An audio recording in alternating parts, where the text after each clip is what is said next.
Yo, what's up? All right, let me go ahead and run this playtest so I can show you what we're going to be putting together today. All right, so when the player enters the pregame, there needs to be 2 players in order for the game to start. The timer is going to be basically on a rotation. If it does not have enough players, it's going to reset and start over again to continue to check for players. If there's not enough players, there's going to be an alert that says need 1 more player. And when there is enough players, you're going to see that checking for players timer is going to change into game starting because the check has succeeded, and then the players are going to be teleported to the game. Now, another timer will start once there's a sufficient amount of checks, and it's going to continue to check for players. Now, it's going to see if there's players still in the game. So every 7 seconds, this timer is on a rotation. It's going to continue to check until the players fight. That's when it's going to compare against the player counter and then end the game once there's 1 person in the game. So let me go ahead and show you how I set this up, and I'm going to go ahead and show you all the settings. So let's do it. Let's go. All right, let's go ahead and get started. So the first thing we're going to take a look at is going to be the timer. Now, I am on a PS5. For some reason, when I go to the timers, you can't name them, and it shows up as unknown device. As you can see, there's like no name at the top there underneath customize. Hopefully this will be fixed soon, but I'm gonna go ahead and scroll down through the settings here so you can check them out one at a time.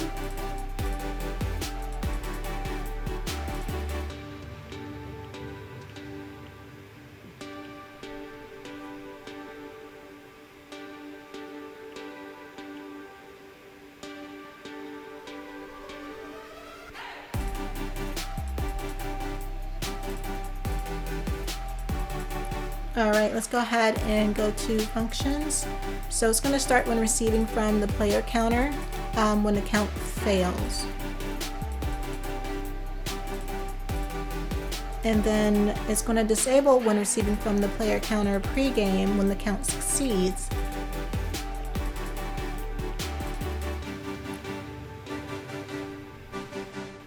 So for events, you can see that on success, it's going to basically compare the players to target every time the timer succeeds. And if it doesn't succeed, it's going to basically restart itself and put itself on a loop until there's somebody there. Now let's go ahead and check out the player counter for the pregame. And I'll just scroll through the settings here. Feel free to pause if you need to.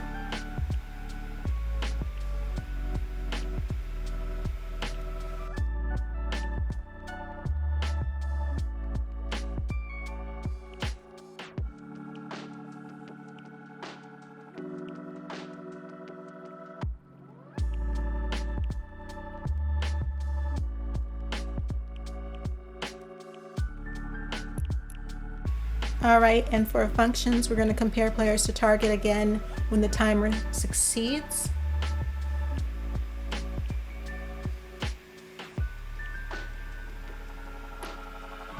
And then for events, on the count succeeds, we're going to start the new timer that's going to say game starting in. We're going to disable the pregame timer, as well as when the count fails, we're going to start, of course, the pregame timer over again, the one for 15 seconds. And we're going to show a message that says not enough players when it fails. So again, as you can see, for some reason it doesn't show the device name. It's like that when I drop it down, and you'll see it's kind of like that for all my timers. Let's go ahead and check out the player spawner pads. These are set to pregame only. And I'm just going to go ahead and scroll down here for you.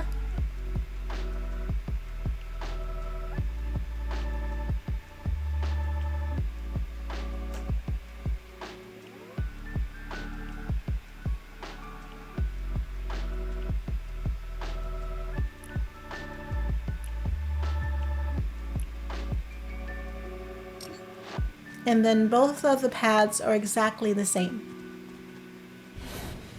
All right, right above it we have a mutator zone, and this is what's responsible for teleporting players to their destination. And let's go ahead and I'm going to scroll down through the settings so you can check them out.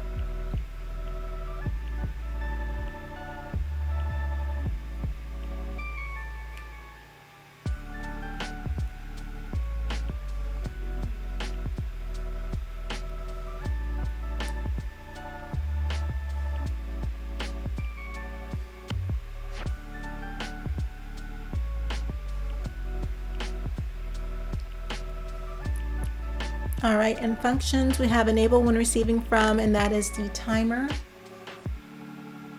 on success. And that's the timer that basically counts down to when the game is starting. And then when it does enable, it's going to teleport the players to the fight zone. And I named that teleporter fight 2. And you'll see that here in a bit. Now this is the timer that displays game starting and will only start when the count succeeds. So let's take a look at those settings. I'm going to go ahead and scroll down here for you.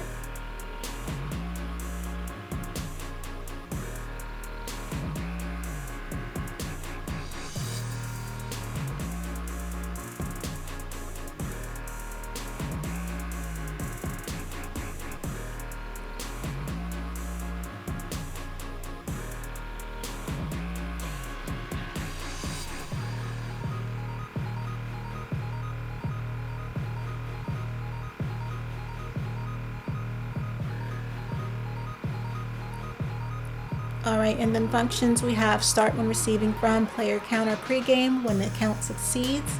So this will only start when there are 2 players in the game, or in the pregame area, I mean.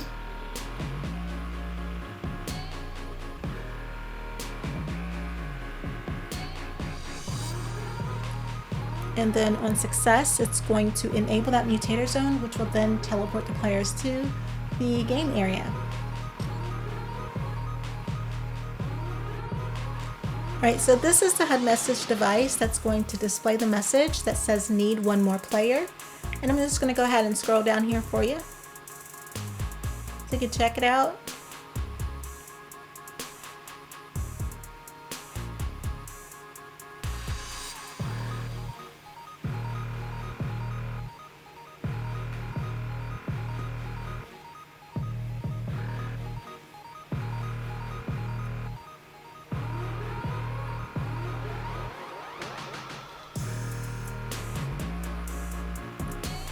Alright, and then functions is going to basically show when the player counter fails. Now, I did have some issues when running this and putting this together where I would set the player spawn limit and island settings to 1, and the other player was still spawning. So I did set these 2 here as a failsafe to ensure that we have a spawn limit of 1. So you can see those there. Alright, let's go ahead and take a look at island settings.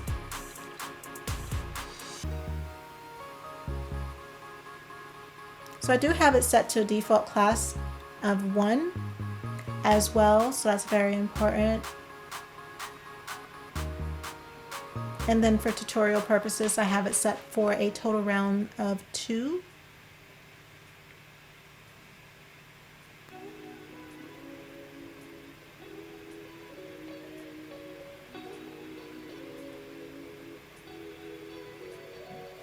Last standing ends game is off because we are setting our own game end conditions, and this will be set by eliminations. That's how it's going to determine the winning team, and you'll see that here in a bit once we get to the UI.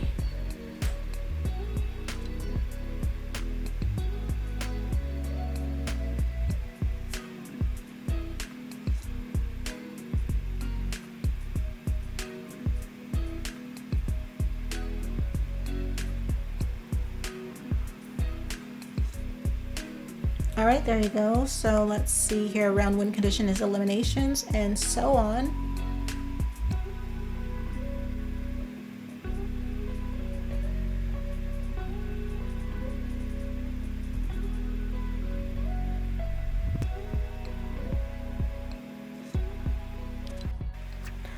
All right, let's go ahead and take it to the game area. And this is where I placed it here.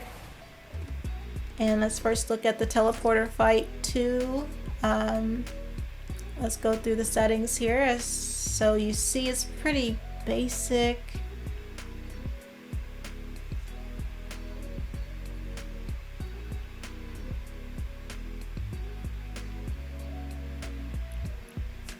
For our functions, it's basically teleport when receiving from, mutator zone when players enter the zone. So again, once that zone is enabled. We also have trigger counter, triggering once per player, and then item granter, granting the item. So 2 players are going to come through that teleporter and trigger that twice, and you'll see that here in a bit. The player counter for game start, here you can see the settings. It is set to compare player count equal to 1 player. You want to make sure it's set to signal only, and so on.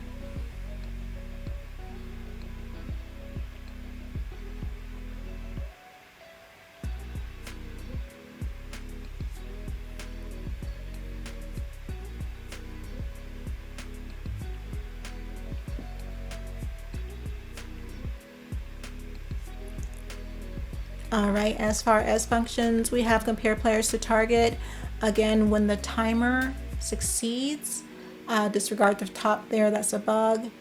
And again, the timers don't have names for some reason, but hopefully that'll be fixed soon.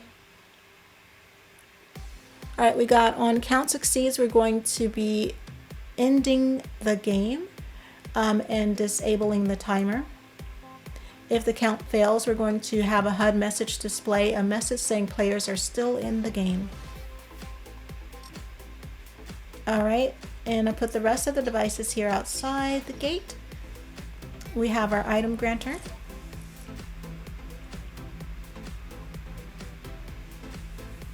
And I'll just scroll through these.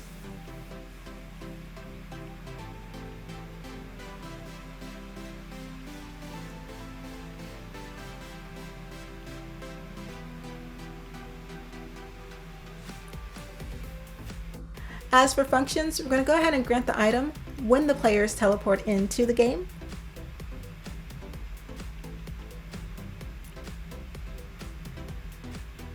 All right, let's go ahead and check out the trigger.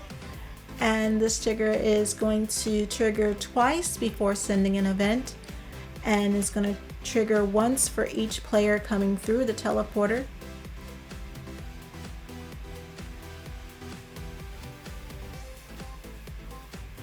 So there are times it can trigger is 2 times.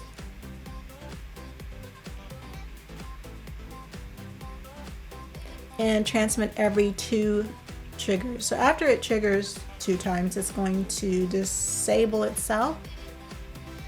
And when it is triggered, it's going to send an event to the timer device to start. All right, so when that succeeds, it's going to enable this timer that's going to start counting down every 7 seconds.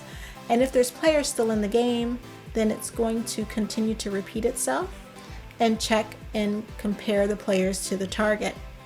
So I want to go ahead and, as you see, I'm scrolling down here so you can see the settings.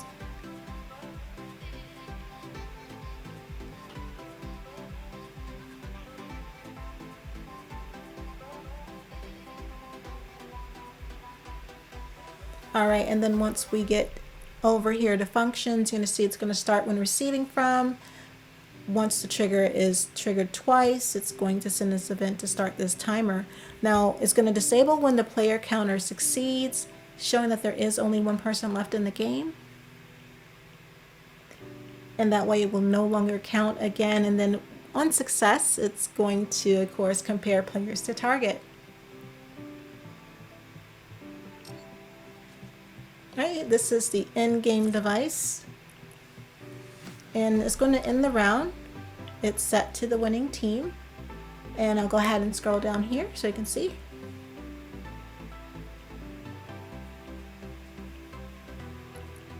All right, activate when receiving from player counter when the count succeeds. So only when there's 1 person left in the game will this end the game. And here's the HUD message that shows players still in the game every 7 seconds when it compares to target. So they'll only see this when it fails.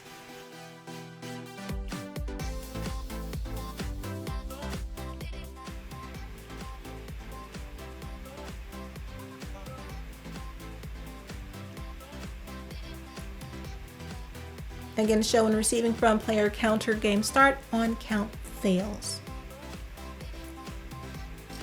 All right, and that's it.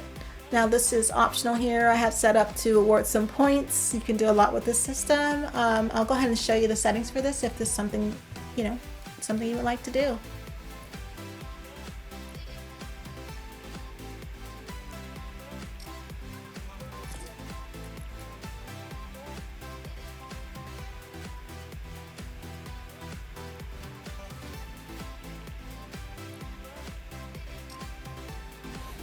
Alright, that completes the setup and playtest. Again, this is a more simplistic version than my Lucy Red, and I do hope it's helpful. If it is, let me know, and I hope it helps. Other than that, see you in the next one. Bye!